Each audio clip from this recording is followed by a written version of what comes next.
numbers now being reported at 1 within 88 children having a diagnosis, it's pretty clear that autism is a major health crisis. Yet still, in many ways, it is a medical mystery. It's no wonder it's an important topic, because it should be. Children with autism become adults with autism. These are lifetime challenges for the child, the family, and our community at large. Parents of children with autism are constantly seeking alternative ways to support their child, and billions of research dollars are spent in order to find the best method, the best approach, and the best way to help people with autism to rise to their fullest potential. Dance movement therapy is one approach that is gaining attention for its unique capacity to work directly with the core deficits of autism. As a form of creative arts therapy, dance movement therapy is utilized within a therapeutic relationship with a credentialed therapist and uses the expressive elements of dance and movement as a method of assessment and intervention. The goal of dance movement therapy is not like that of a dance class, where perhaps our focus might be on teaching stylized steps or routines, nor is it that of an exercise class, where maybe the focus is on physical release or the development of motor skill. Most certainly, these goals can happen, but so much more occurs.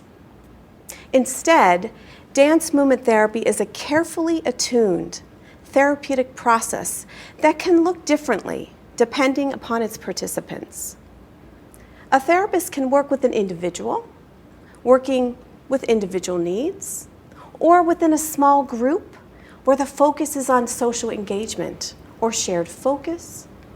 A therapist can also work alongside parents and families in order to help them to build the quality of the parent-child relationship.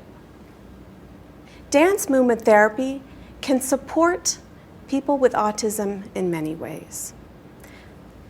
This approach is not only unique, but unlike other treatment approaches in autism, our goal is to channel communication into dances of relationship. Let me first describe some important elements of autism. There's a wide spectrum of abilities in those with autism. That's why it's called a spectrum disorder.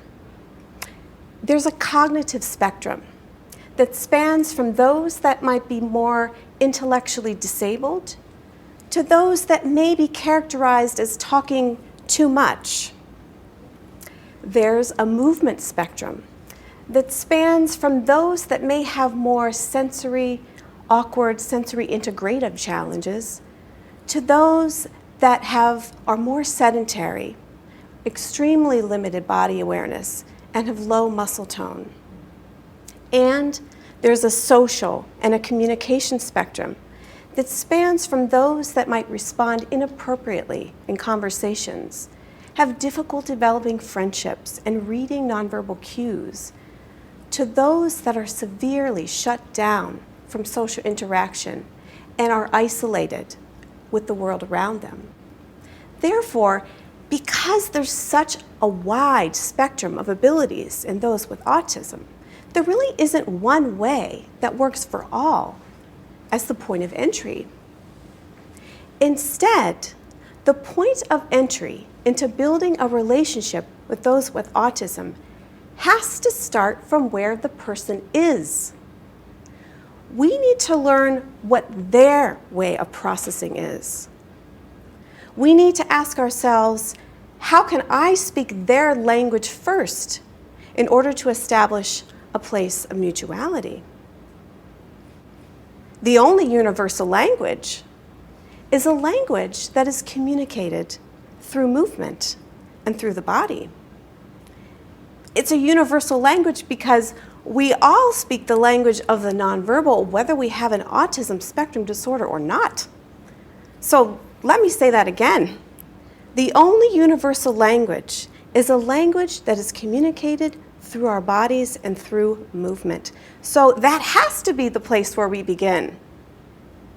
As a dance movement therapist, I help make sense out of the meaning that occurs within these kinds of nonverbal exchanges. So let me give you an example of how I've used dance movement therapy to connect and build meaning out of this connection. I worked with a girl for several years on the autism spectrum who dealt with many of the challenges typical to this disorder. She had very limited verbal communication. She was more interested in objects and things rather than engaging socially with people. And her sensory system was often overstimulated, and this overwhelmed her, and she could become agitated and anxious and even aggressive. So I vividly remember a day when we were moving together in a dance movement therapy group, and we were twisting from side to side in a rhythm together. And just this experience of moving in rhythm together from side to side meant that we were connected and we were joined. And this in itself was joyful and enlivening.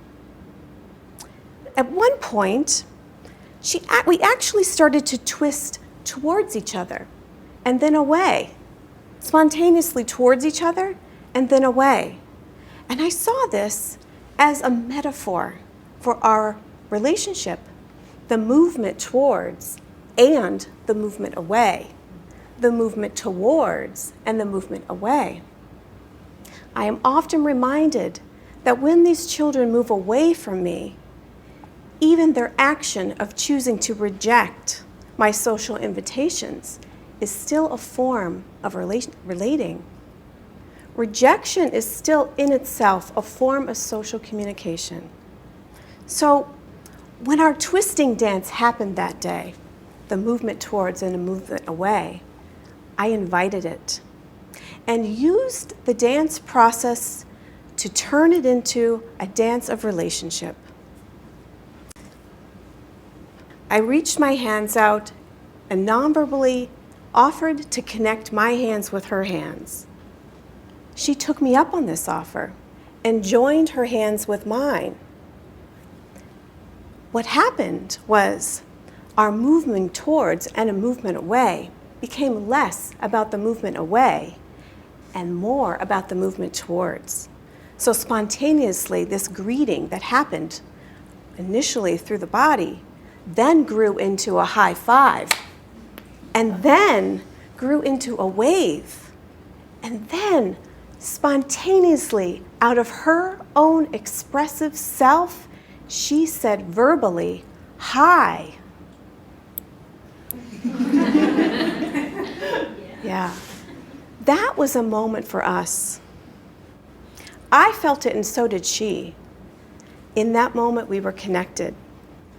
All of this began initially out of my reading her cues, speaking her language first, and using that process to enhance and build a dance of communication. Over the course of our time working together, we had more and more of these moments, these powerful moments of connection.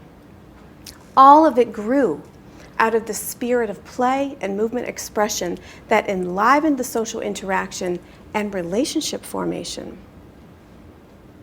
It is important to note that my intention is to first understand the person with autism, and then to join with them, and then to help them modify their communication patterns so that repetitive restrictive behaviors can become channeled, the nervous system can settle, and then social engagement can begin. This is dance movement therapy's starting point. These powerful moments, they don't happen all the time. The process is important. The experience of following each other's rhythm, pacing, And the trusting therapeutic alliance is paramount to any treatment process. But it's also important in the parent-child experience. There is a true reality here.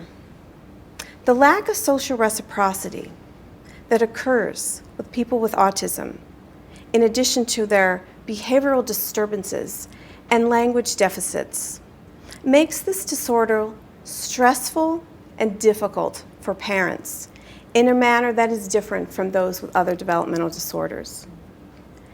Parents rely just as much on their child's communication signals as the child relies on the parent's signals. So the loss of the intentional, interactive exchange can feel devastating for a parent.